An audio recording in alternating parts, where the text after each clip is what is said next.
सातवी कथा.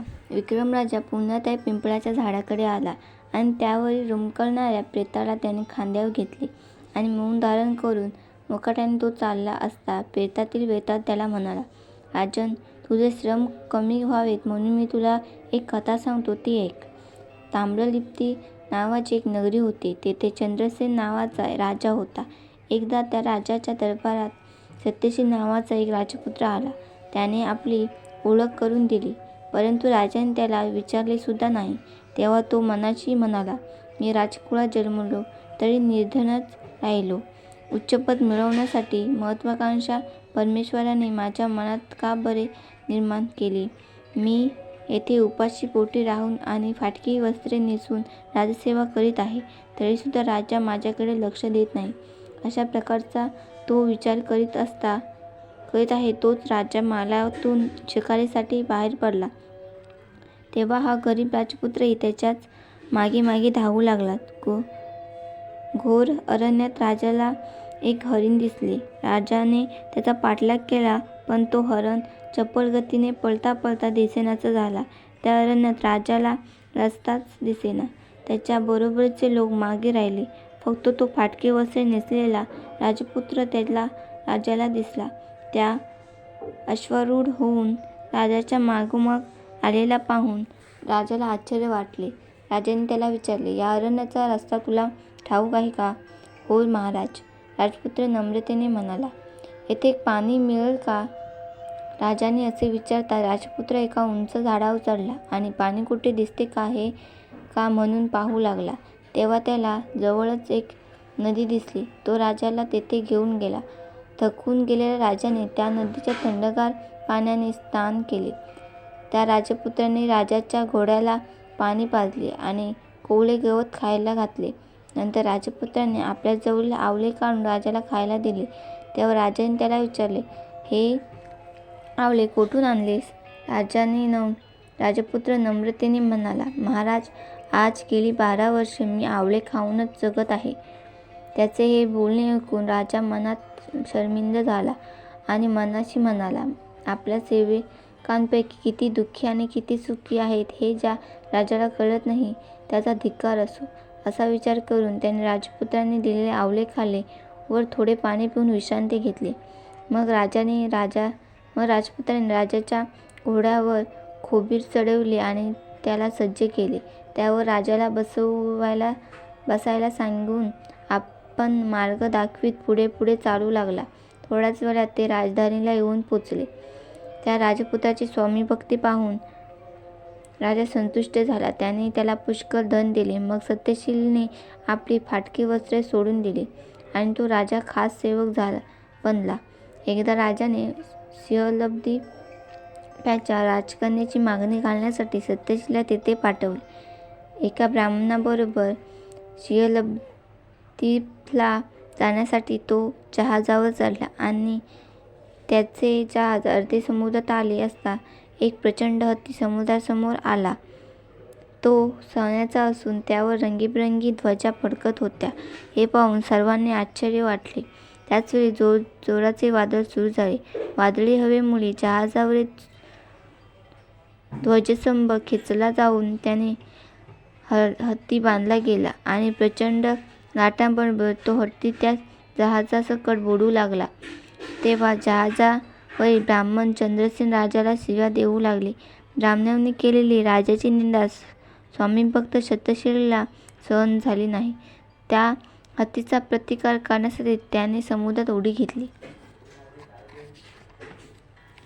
समुद्राच्या प्रचंड लाटांनी ते जहाज दूर फेकले जाऊन त्याचे तुकडे तुकडे झाले आणि जहाजावरील सर्व माणसे समुद्रात बुडून मरण पावली.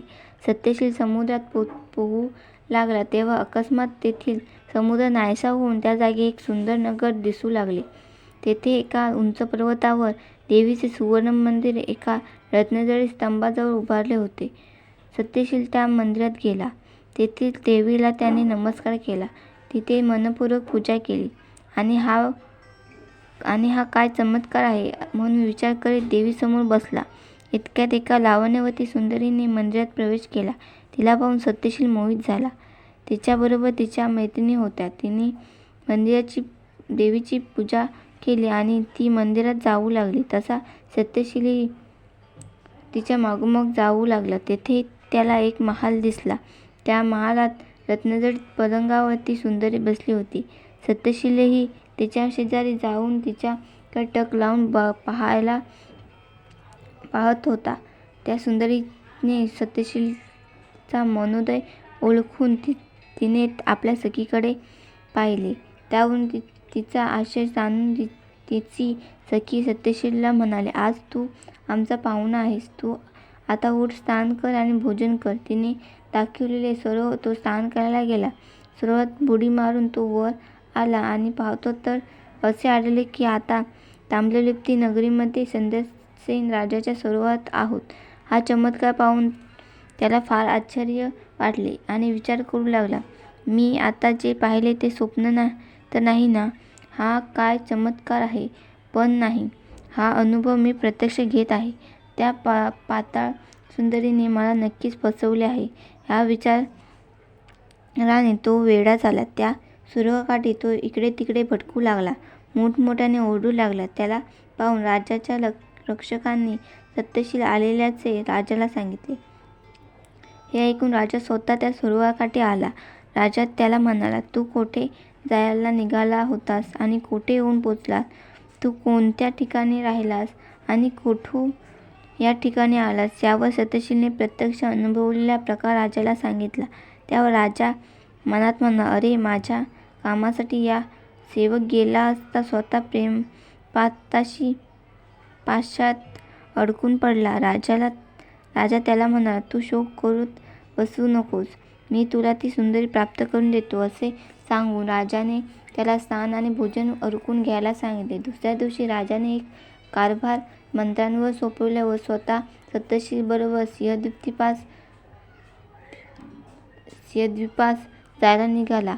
दोघे नौकेत बसून सिंहद्वीपाच्या मार्गाने जाऊ लागले. समुद्राच्या मध्यात येताच पताकांनी शृंगारलेला सोनेरी हत्ती त्यांना दिसला. तो पाहून सत्यशील राजाला म्हणाला, हाच तो हत्ती. मी येथेच बुडी मारली होती. आपणही माझ्या मागून बुडी मारा आणि माझ्याबरोबर या.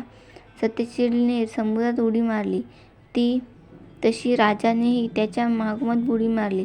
समुद्रात बुडताच त्या दोघांनी ती सुंदर नगरी दिसली. ती पाहून राजा आश्चर्यचकित झाला. तेथे देवीचे सुवर्ण मंदिरात जाऊन राजाने देवीचे दर्शन घेतले आणि ते दोघे तेथे बसले. थोड्याच वेळात ती सुंदरी आपल्या सखींबरोबर तेथे आली. तिला पाहता सत्यशील राजाला म्हणाला, महाराज, हीच ती सुंदरी.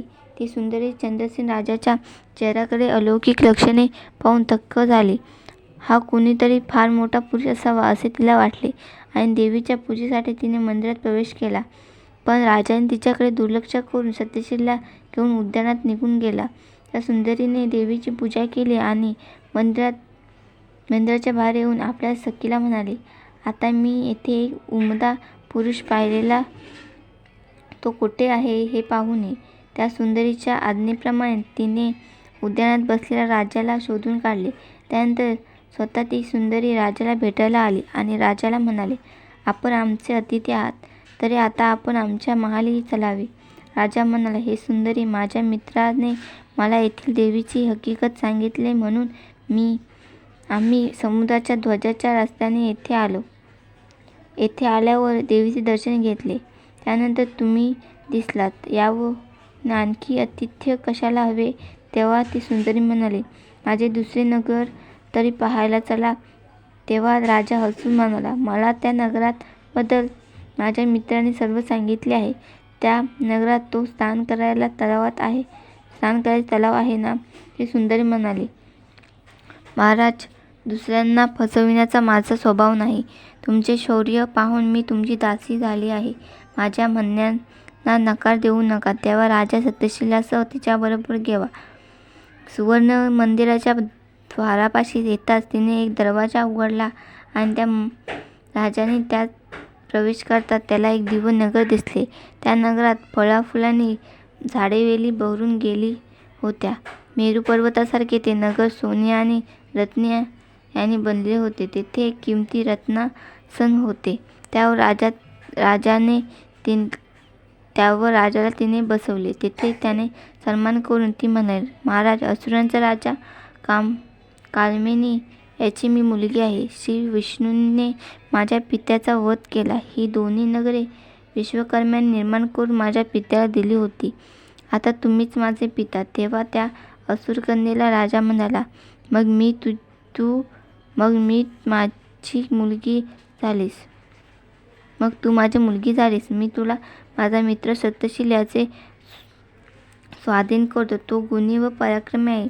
असुरकन्येने राजाचे म्हणणे कबूल केले. त्यानंतर सत्यशील व ती असुरकन्या या दोघांचे राजाने लग्न लावून दिले आणि त्या असुर नगरीतील सर्व ऐश्वर्य सत्यशीलला देऊन राजा सत्यशीलला म्हणाला, मित्रा, तुझ्याजवळच्या खालेल्या आवळ्याच्या ऋणामधून मी मुक्त झालो आहे.